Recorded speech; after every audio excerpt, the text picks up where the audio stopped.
Chapitre 15.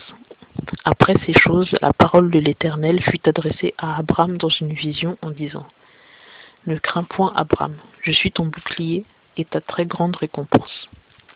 Et Abram répondit : Seigneur Éternel, que me donneras-tu ? Je m'en vais sans enfant, et celui qui possédera ma maison est Eliezer de Damas. Et Abram dit : Voici, tu ne m'as pas donné de postérité, et voilà qu'un serviteur né dans ma maison sera mon héritier.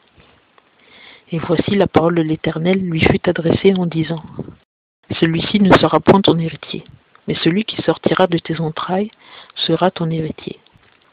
Puis il le mena dehors et lui dit : Regarde vers le ciel et compte les étoiles, si tu peux les compter.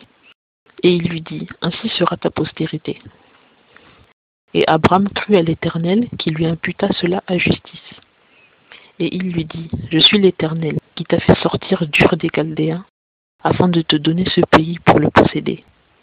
Et il dit : Seigneur Éternel, à quoi connaîtrai-je que je le posséderai ? Et il lui répondit : Prends pour moi une génisse de 3 ans, une chèvre de 3 ans, un bélier de 3 ans, une tourterelle et un pigeonneau.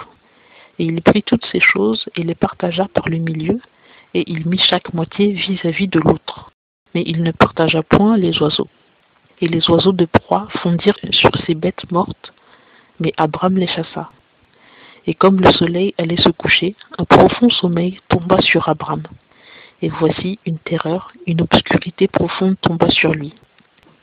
Et l'Éternel dit à Abram : Sache que ta postérité sera étrangère dans un pays qui ne lui appartiendra point, et qu'elle en servira les habitants, et qu'ils l'opprimeront pendant 400 ans. Mais je jugerai aussi la nation à laquelle tes descendants seront asservis, et ensuite ils sortiront avec de grandes richesses. Et toi, tu t'en iras en paix vers tes pères, tu seras enseveli dans une heureuse vieillesse.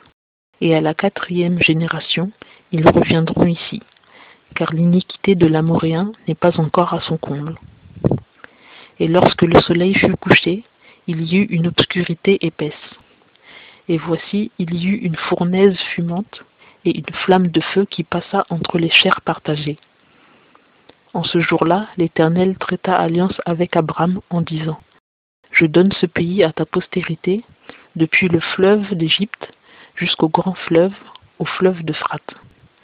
Les Kéniens, les Kénisiens, les Cadmoniens, les Hétiens, les Phéréziens, les Réphaïm, les Amoréens, les Cananéens, les Girgasiens et les Jébusiens.